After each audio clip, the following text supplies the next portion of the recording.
Welcome to the second and third course of the Parliamentary Professional Development Program.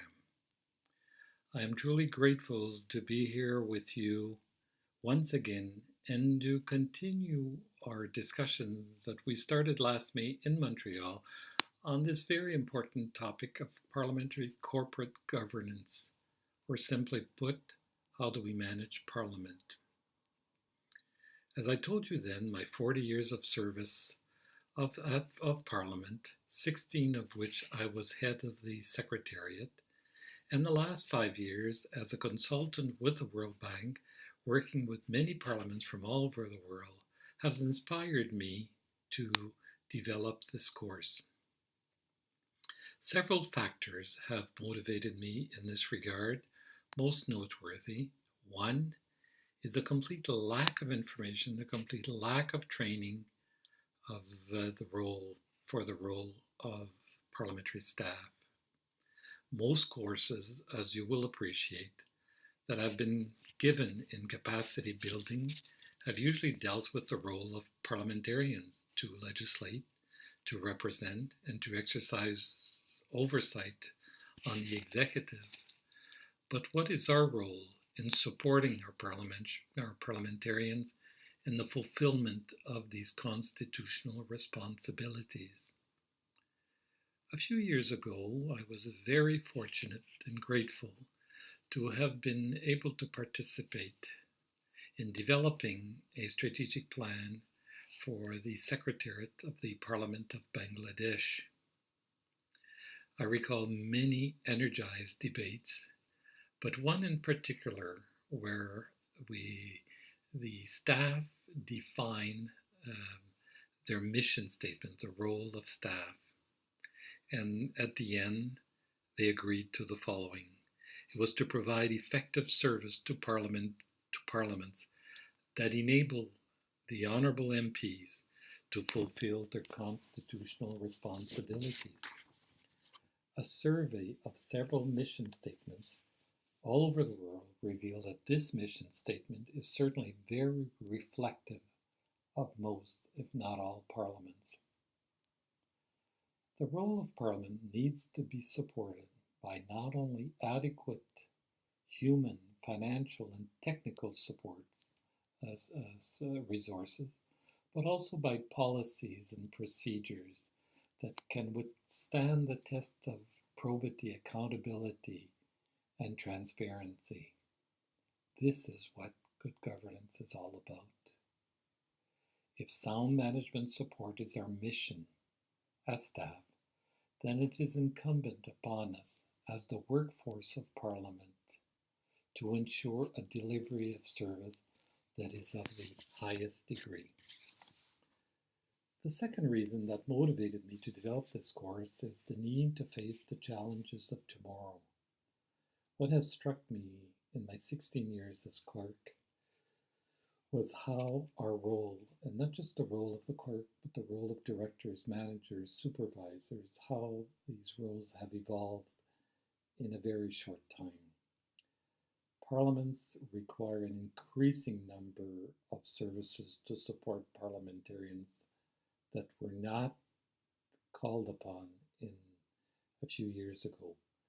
Whereas the clerk, in the past, the secretary's role might be limited in preparing the journals and the minutes of the House and of its committees. Today, many administrators provide a wide range of services, and the delivery of such services must be more responsive to the present and future needs of society. As a consequence, parliamentary service has become much more personalized and diversifying. While many of the services have kept pace with changing times, others have been had to be reintroduced or re-engineered. The most noteworthy of these have included IT, communication, research, security, legislative drafting, just to name a few. For this reason, it is important that we are trained for the challenges of tomorrow. Last but not least, and probably the most important reason that motivated me to develop the course is the level of expectations by the public for sound management of Parliament. Distinct from the private corporate world and the government public sector, parliaments are entities created by the human resolve for self determination, shaped by culture and history, and driven uniquely by the will of the people. Parliaments, by their very nature, as houses of the people, elicit very stringent calls for robust management structures and systems. Civil society sets the bar for good corporate governance in Parliament with heightened expectations of accountability, probity, and transparency. I will admit to you that developing the course was both rewarding but also very challenging because democracy, good governance, good administration are all culture specific, and what works well in one parliament may not necessarily work well in another. There is no one model that is best for everyone, no one system that works well in all contexts. Each parliament is unique, and for this reason, the assumptions that will be presented to you will need to be challenged. We can also enrich our learning experience by sharing our experiences and knowledge. Participants will learn from the successes and challenges of others with the view of improving the potential and performance of their respective parliamentary service. The course is in two parts and has been designed with 5 key learning objectives. 1.